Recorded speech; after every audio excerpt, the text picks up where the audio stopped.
আসসালামু আলাইকুম। মানুষ এখন অনেক শেয়ানা, মানুষকে এখন বোকা বানানো যাবে না। মানুষ এখন বুঝতে শিখছে। এখন প্রশ্ন হলো, আমি আপনাকে বোকা বানাইতে পারতাম একবার, দুইবার, তিনবার, কিন্তু আপনি বুঝে ফেলাইবেন। আর আপনি কেন বোকা হচ্ছেন? আপনি আমাকে বিশ্বাস করছেন তাই বোকা হচ্ছেন। বিশ্বাস করে বোকা হচ্ছেন। আমি কি অপরাধী? হ্যাঁ, আমি অপরাধী। আপনি যে বিশ্বাস করছেন তাতে আপনার কোনো অপরাধ না। আপনি আমাকে বিশ্বাস করছেন, আপনার ঈমান ঠিক আছে। আপনি মানুষকে বিশ্বাস করছেন, আপনি আমাকে বিশ্বাস করছেন কারণ আপনার মধ্যে ঈমান ঠিক আছে। আমি মানুষের বিশ্বাসটাকে ভঙ্গ করছি। আমি আপনার বিশ্বাসের সুযোগ নিয়ে পাইতারা করছি। অথবা আসলে মানুষ এখন বোকা না, মানুষ বুঝতে পারে। হয়তো প্রথমে বুঝতে পারে না, কিন্তু পরে ঠিকই বুঝতে পারে। প্রথমে আপনাকে নির্দেশ দেবে, দ্বিতীয়বার বিশ্বাস করবে, আর তৃতীয়বার যখন দেখবে না সে আপনার কথার বাইরে চলে যাচ্ছে, কিন্তু ঠিকই তখন আর বিশ্বাস করবে না। মানুষের হাড়ের ভিতরে যখন মন থেকে কোনো কিছু সরে যায়, তখন সবকিছু কিন্তু সরে যায়, আলাদা হয়ে যায় মানুষের কাছ থেকে। এই মানুষটি সারা জীবনের জন্য ঘৃণার পাত্র হয়ে যায়। একে ছাদের নিচে বসবাস করতে পারবেন না, তার চেয়ে বরঞ্চ তার থেকে আলাদা থাকা ভালো। সংসার থেকে অনেক দূরে পার্থক্য থাকতে পারে, একজনের প্রতি আরেকজনের ঘৃণা থাকতে পারে। এই যে ডাক্তার জাহিদুর রহমান, হ্যাঁ ওনার নাম ডাক্তার জাহিদুর রহমান, ওনার প্রতি আমার একটি ভক্তি শ্রদ্ধা আছে। যেমন ভক্তি শ্রদ্ধা আছে ইলিয়াস হোসেনের প্রতি, পিনাকি ভট্টাচার্যের প্রতি। ওনারা দেশের জন্য 16 বছরে অনেক কিছু করছে। আর ডাক্তার জাহিদুর রহমান দেশের ভিতর থেকে অনেক রিস্ক নিয়েছেন, অনেক কিছু প্রতিবাদ করেছেন ফ্যাসিস্টদের বিরুদ্ধে। ওনার বলিষ্ঠ কণ্ঠ যদি আপনারা শুনতে চান, ওনার অতীতের ভিডিওগুলো দেখে নেবেন আপনারা। আওয়ামী লীগের আমলে দেশের ভিতরে থাইকে ওনার এইসব বক্তব্য দিতেন, কারণ উনি যে বক্তব্যগুলো দিয়েছেন শেখ হাসিনার সমালোচনা করেছেন। কলিজা আছে ভাই, এই জাহিদুর রহমান সাহেবের কলিজা আছে, শুধু ওনার কলিজা জ্বলছে না, আনা নাসরিন ওনার কলিজা জ্বলে পড়ে ছাই হয়ে গেছে ভাই। পরকীয়ার প্রেমে কেউ যদি পড়ে, দেখেন খুব খারাপ জিনিস। কিন্তু এই যে আনা নাসরিনের কাছে একজন নারীর সঙ্গে বুঝে নিতে হবে, আমার প্রেমিকা একজনের সাথে আরেকজনের সাথে প্রেম করছে, ভিতরে কেমন লাগবে ভাই? এই জন্য বলছি কলিজা পুড়ে ছাই হয়ে যাচ্ছে। অনেকে এসে বলে ভাই ওনাদের ব্যক্তিগত ব্যাপারে এটা কেন নাক গলান, কথা বলেন।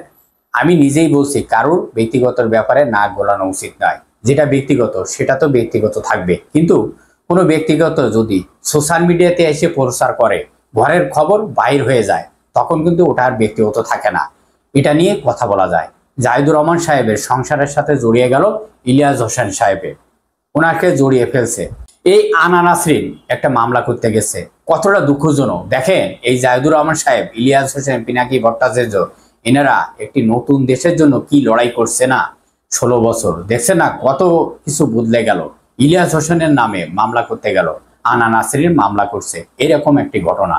এখানে ইলিয়াস সাহেবকে নিয়ে বলা হয়েছে সাবধান, মানে ভিডিও বানাইতেছে, একেবারেই ল্যাংটা করে ছেড়ে দেবে। উনি খুব রাগী লোক ভাই, ওনার কি দোষ? উনি তো ভাই এটার সাথে জড়িত না, আপনারা জানেন। তো যাই হোক, যেভাবে জাহিদুর রহমান সাহেবের এই সংসারের ঘটনাগুলো বুঝছেন, শুধু ওনার মধ্যে সীমাবদ্ধ। প্রথমেই ছিল পারিবারিক একটি ঘটনা, এটা ছড়িয়ে গেছে ভাই। ওনাদের এই সংসারে আগুন কিন্তু নতুন কিছু না, 1, 2, 3 মাস 6 মাস আগের ঘটনা, 2-3 বছর আগের পুরনো ঘটনা। তার মানে কত বছর যাবত আগুনে পুড়ছে, খেয়াল করছেন? দেখেন জাহিদুর রহমান হাসপাতালে গেলেন, এই ঘটনা শোনার পর সবাই জানে। তারপরে বলা হলো হায় হায় হায়, এই মুহূর্তে স্বামী ওসমান সাহেবের থাকলে ভালো হতো, হ্যাঁ ওনার বড় ভাই থাকলে ভালো হতো। রুমিন ফারহানাকে বিয়ের একটি ব্যবস্থা করতে পারতো। রুমিন ফারহানা সব সময় বলে রাজনীতির জন্য উনি ত্যাগ স্বীকার করেছেন, এই জন্য উনি সংসার করতে পারেননি। ওনার ঘর সংসার নাই। এমন ত্যাগী নেত্রী বড় কেলেঙ্কারির সাথে জড়িত, কোন টাইমে জড়িত, কখন এই কেলেঙ্কারি প্রকাশ পাইল, যে টাইমে বিএনপির অনেক বড় সমস্যা, অনেক বড় প্রশ্নের সম্মুখীন, তাই না ভাই? একটি বড় দলের অনেক প্রশ্নের সম্মুখীন, কিন্তু এখন সেটা নিয়ে আলোচনা হচ্ছে। এই সংসারের ঘটনা নিয়ে ইলিয়াস হোসেনের জোরালো। আবার এই যে স্ট্যাটাস দিয়েছে, এই স্ট্যাটাস দেখেন আনা নাসরিন তার পেজে শেয়ার করে। তার মানে কি, এই আনা নাসরিনের যে সাংবাদিকের মাধ্যমে ইলিয়াস হোসেনের সঙ্গে যোগাযোগ করছে, ওনার মনের কথাগুলো জানাচ্ছে। ওনার মানসিক চিকিৎসা করতে হবে, অনেকেই বলছে ওনার মানসিক প্রবলেম আছে, আবল তবল বলা হচ্ছে। এই যে লিঙ্ক আছে, এটা প্রশ্ন মাথা গরম হয়ে যায়, উত্তর দিব কি? উত্তর না দিয়ে চুপ থাকা যায় না। ব্ল্যাকমেইল কেন করবে? একজনকে প্রকাশ করছে, তার মাধ্যমে ওনাকে শিখিয়ে দেয় আমি জামাত ইসলামকে ঘৃণা করি, এটা বলতে হবে। আমি আমার স্বামীকে দিয়ে এগুলো বানাইবার চেষ্টা করছি, তাই না? ওনার বউয়ে কি বুঝতেছে না? এখন আনা নাসরির কি করা উচিত ছিল? হ্যাঁ ভাই, আইনি আশ্রয় যাওয়া উচিত ছিল। উনি ওই আইনি আশ্রয় নেয়নি। কোন পথে গেলেন? ভয়াবহ এক পথে চলে গেল। ইলিয়াস হোসেনের নামে মামলা করলো। তার নামে মামলা করে কোন দিকে যাচ্ছে, কোন দিকে ঘুরছে, এদিকে পিনাকি ভট্টাচার্য এটা নিয়ে পোস্ট করছে। কারা বন্ধ করলো? হায় হায়, দেখেন নায়করা এখন ভিলেন হয়ে যাচ্ছে, বদলে যাচ্ছে। বাংলাদেশের মানুষ বোকা না, এটা আমরা খুব ভালো বুঝি। তো যাই হোক, আমাদের doctor Mohammad Yunus sir PR system চালু করে দিয়েছে, ইতিমধ্যে চালু হয়ে গেছে। দেখেন, বিএনপি থেকে 2 জন, জামাত ইসলাম থেকে 1 জন, এনসিপি থেকে 1 জন। এটাই হলো পিআর সিস্টেম। বিদেশে চলে গেছে। কোথায় নিয়ে গেছে? জাতীয় সংঘের একটি সমাবেশ হবে, এটা নিয়ে কিছু বুদ্ধিজীবী মাঠে নেমে পড়ছে ইতিমধ্যে। ওইখানে যেই হাত মিলেবে, এরা ষড়যন্ত্র করছে, যার জন্য 3টি দলকে নিয়ে বসছে বিদেশের মাটিতে। হ্যাঁ ভাই, এগুলো কথাবার্তা চলছে ওইখানে আওয়ামী লীগকে নিয়ে। ডক্টর মোহাম্মদ ইউনূস স্যারের একটি মাথায় রাখবেন, 1000, 2000, কয়েক হাজার সারা দেশে গ্রামীণ ব্যাংকের সাইনবোর্ড আছে, ওনার ব্যবসা বাণিজ্য আছে। ওনার যে টেনশন আছে, আগে শেখ হাসিনা তো সরাসরি বলে হিরো হচ্ছে ডক্টর মোহাম্মদ ইউনূস স্যার। তাহলে টেনশনটা কার বেশি? আপনারা দেখবেন কোথায় যাবে। আর সবাই হুঁশিয়ার হন ভাই, ভাবছেন না? অনেকেই বলে ফেলি আমরা কোথায় যাচ্ছে।